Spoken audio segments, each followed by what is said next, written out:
आश्रम के सभी बच्चे जब दूसरे कामों में लगे होते थे तो एक बच्चा एक कोने में बैठा चुपचाप अपने आप में खोया रहता था।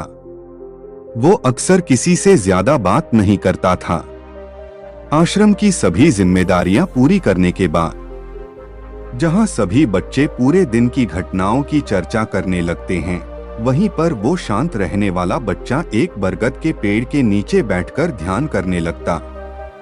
सभी बच्चों को आश्चर्य होता था क्योंकि उसका कोई दोस्त नहीं था। वो अक्सर आश्रम में अकेला ही घूमता रहता था। ये देखकर उसके गुरु को बड़ी प्रसन्नता होती थी। उसे लगता था कि कोई तो है आश्रम में जो मौन यानी कि चुप रहने की ताकत को समझता है, उसके महत्व को समझता है। आश्रम के बारे में जब भी कोई जरूरी निर्णय लेना होता, उसकी राय जरूर लिया करते थे, लेकिन यही बात गुरुजी के एक दूसरे शिष्य को बड़ी खटकती थी। क्योंकि वो गुरुजी का प्रिय शिष्य बनना चाहता था, इसीलिए वो गुरुजी के सामने दूसरे बच्चों के कामों में कुछ न कुछ कमियां निकालता रहता था, जिससे गुरुजी उसे महान समझने लग जाएं। अक्सर वो अपनी जिम्मेदारियां पूरी तरह से निभाने का दिखावा भी करता, चाहे उससे कोई सलाह ना भी मांगे, लेकिन फिर भी वो उन्हें अपनी सलाह देता रहता था। वो बहुत ही बातूनी शिष्य था और आश्रम के दूसरे सभी बच्चों में बहुत प्रसिद्ध भी था, क्योंकि वो सबसे हंसी मजाक करता रहता था, उनसे दिन भर बातें करता रहता था, इसीलिए उसकी सबसे दोस्ती हो गई थी। लेकिन जब आश्रम के गुरु उसकी राय ना लेकर दूसरे बच्चे की राय लेते थे तो ये बात उसे बड़ी खटकती थी। उसे ये लगता था कि वो उस दूसरे बच्चे से ज्यादा बुद्धिमान है, लेकिन गुरुजी फिर भी उसकी तरफदारी करते हैं। ऐसा नहीं था कि गुरुजी को बातूनी शिष्य के स्वभाव के बारे में पता नहीं था, लेकिन गुरुजी उसे अपने तरीके से सीख देना चाहते थे, ताकि उसकी ज्यादा बोलने की आदत, दिखावा करने की आदत, दूसरों में कमियां निकालने की आदत हमेशा हमेशा के लिए खत्म हो जाए और वो मौन रहकर ध्यान की गहराइयों को छुपाए। असल में हर सच्चे गुरु की यही इच्छा होती है। वो किसी तरीके से उस बातूनी शिष्य को एहसास कराना चाहते थे कि चुप रहने से ही उसे असीम सत्य को जाना जा सकता है। उस विराट का एहसास चुप होकर ही किया जा सकता है। एक दिन गुरुजी को एक तरीका सूझा। उन्होंने आश्रम के सभी बच्चों को अपने पास बुलाया और कहा कि मैं तुम सभी को दो दो हिस्सों में बांटकर अलग अलग गांवों में भिक्षा मांगने के लिए भेज रहा हूं, और जो भी दो बच्चे सबसे ज्यादा भिक्षा मांगकर लाएंगे, उन दोनों को आश्रम की सभी जिम्मेदारियां निभाने का मौका दिया जाएगा। अपनी बात जारी रखते हुए गुरुजी ने बताया कि भिक्षा मांगने से हमारा अहंकार खत्म होता है, ताकि भिक्षा मांगने का काम जल्दी खत्म किया जा सके। चुप रहने वाला शिष्य हर द्वार पर जाकर अपने हाथ जोड़कर अपना भिक्षा का पात्र उनके सामने कर देता। उसके चेहरे पर एक सादगी और उसकी आंखों में एक एकांत होता था, जिससे भिक्षा देने वाले उसे भिक्षा देकर अपने आप को अनुग्रहित समझते थे।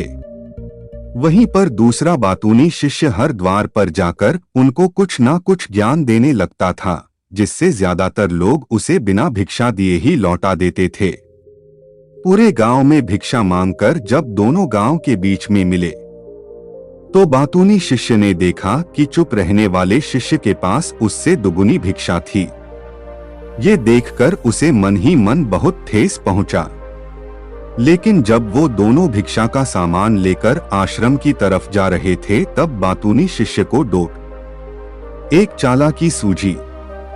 उसने चुप रहने वाले शिष्य से कहा कि हमें अपनी भिक्षा एक ही थैले में डाल लेने चाहिए। गुरुजी ने हम दोनों को एक साथ भिक्षा लाने के लिए कहा था। चुप रहने वाले शिष्य ने बिना कुछ बोले अपनी सारी भिक्षा उसके थैले में डाल दी। बातूनी शिष्य मन ही मन बहुत खुश हो रहा था कि अब गुरुजी को ये पता नहीं चलेगा कि ज्यादा भिक्षा हम में से किसने मांगी। उसे लग रहा था कि गुरुजी मुझे इससे कम प्रतिभावान समझेंगे, इसीलिए उसने ये तरकीब लगाई। सभी शिष्यों के आने के बाद संध्या के समय जब सभी की भिक्षा तो ली गई, तो इन दोनों शिष्यों की भिक्षा सबसे ज्यादा निकली। गुरुजी ने इन दोनों का अभिवादन करते हुए आश्रम के सभी बच्चों के सामने उनकी पीठ थपथपाते हुए उन्हें मुबारकबाद दी और कहा कि मैं आश्रम का कार्यभार तुम दोनों को नहीं सौंप सकता, इससे आपसी मतभेद होने का खतरा रहता है। इसीलिए तुम दोनों में से जो ज्यादा भिक्षा लेकर आया है, आश्रम की जिम्मेदारी उसे ही सौंपी जाएगी। जब उन्होंने उनसे पूछा कि तुम में से ज्यादा भिक्षा कौन मांग कर लाया था, तो बातूनी शिष्य ने कहा कि गुरुजी में इससे दुगनी भिक्षा मांग कर लाया था, लेकिन मुझसे गलती हो गई कि मैंने वो दोनों भिक्षा एक ही थैले में डाल ली। मुझे नहीं पता था कि आप ऐसा निर्णय लेने वाले हैं, वरना तो मैं अपनी शिक्षा का थैला अलग ही रखता। इस पर गुरुजी ने चुप रहने वाली शिष्य से पूछा कि क्या तुम इसके बाद से सहमत हो? क्या तुम इससे कम भिक्षा लेकर आए थे? ये सुनकर चुप रहने वाले शिष्य ने कहा कि गुरुजी, मेरे पास ऐसा कोई साधन नहीं है जिससे मैं ये साबित कर पाऊं कि मैं इससे ज्यादा भिक्षा लेकर आया था। असल में ये उल्टा बोल रहा है, दुगनी भिक्षा में लेकर आया था। ये मुझसे आधी भिक्षा लेकर आया था और इसी ने ही मुझसे भिक्षा एक थैले में डालने की बात कही थी। आश्रम से कुछ दूरी पर एक पहाड़ी थी जिसके पीछे सूरज अभी अभी संध्या के समय ढल रहा था। गुरुजी को तो पता था कि सच कौन बोल रहा है, लेकिन बाकी बच्चों के सामने सच साबित करने के लिए उन्होंने उन दोनों से एक सवाल पूछा कि पीछे पहाड़ी पर तुम्हें क्या दिखाई दे रहा है? यह सुनकर वाचाल शिष्य झट से बोल पड़ा कि गुरुजी, पहाड़ी के पीछे सूरज अपना रंग बिखेर रहा है।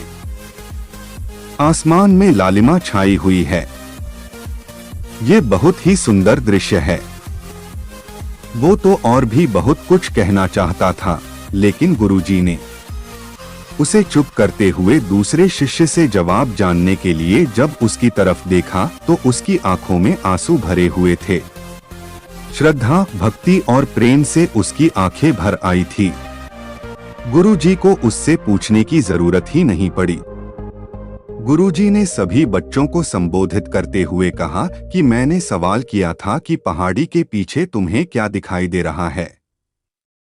ज्यादातर लोगों को यही दिखाई देगा कि एक बहुत सुंदर दृश्य है, लेकिन मजे की बात यह है कि सुंदरता बोलकर नहीं बताई जा सकती, उसे महसूस किया जा सकता है और सामने वाला उस सुंदरता को आपकी आंखों में देख पाता है।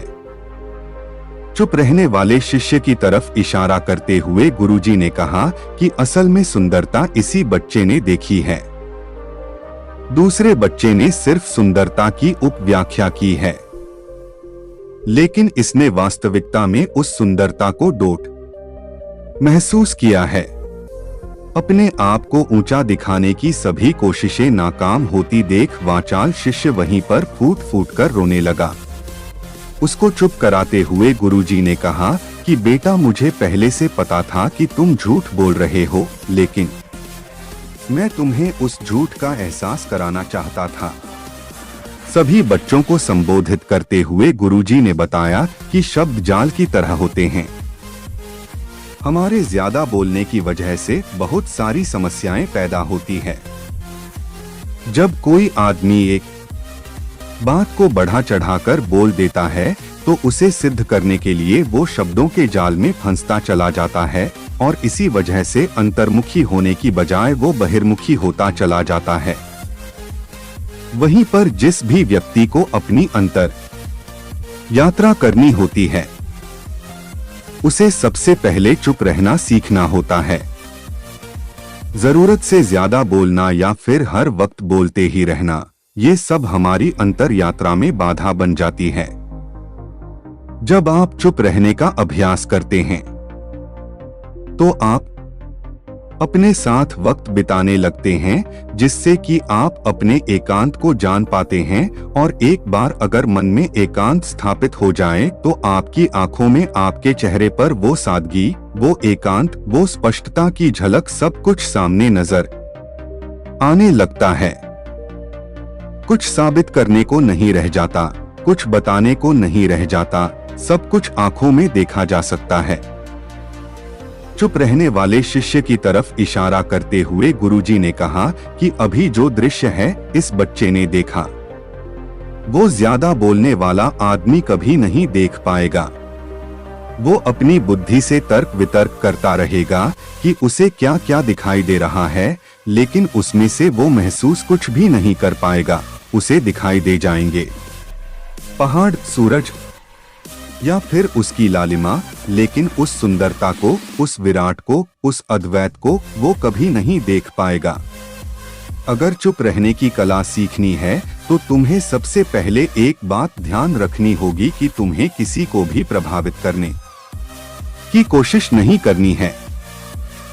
ज्यादातर लोग इसी वजह से ज्यादा बोलते हैं क्योंकि वो दूसरों को प्रभावित करना चाहते हैं, अपने आप को साबित करना चाहते हैं, और उस साबित करने के चक्कर में वो शब्दों के जाल में फंसते चले जाते हैं और धीरे धीरे वही उनकी आदत बन जाती है।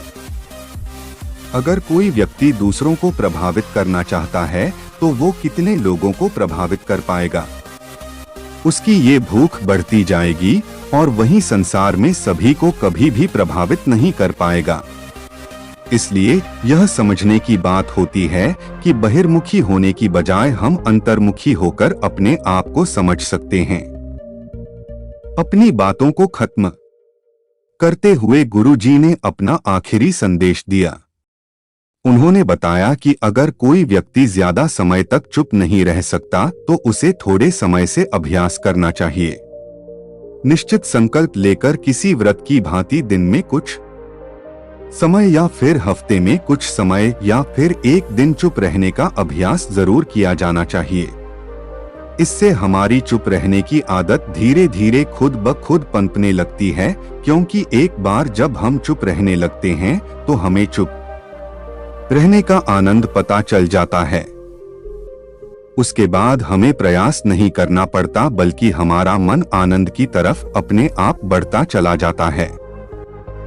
चुप रहने की कला सीखने के बाद आपकी बुद्धिमानी और आपकी स्पष्टता दोनों में बहुत ज्यादा फायदा होगा। वास्तविकता में जिसे दर्शन कहते हैं वो मौन रहकर ही किया जा सकता है। इसके बाद सभी बच्चों से कुछ समय चुप रहने का संकल्प लेकर गुरुजी ने अपनी बात खत्म कर दी और सभी बच्चे रात्रि का भोजन करने के लिए एक साथ भोजन कक्ष में पहुंच गए। तो दोस्तों, कैसी लगी ये कहानी आप कमेंट में जरूर बताना, और वीडियो अच्छा लगे तो एक लाइक जरूर कर दे, और चैनल पर नए हैं तो चैनल को सब्सक्राइब कर दे। तो मिलते हैं किसी अगली कहानी में, तब तक के लिए अपना ख्याल रखें।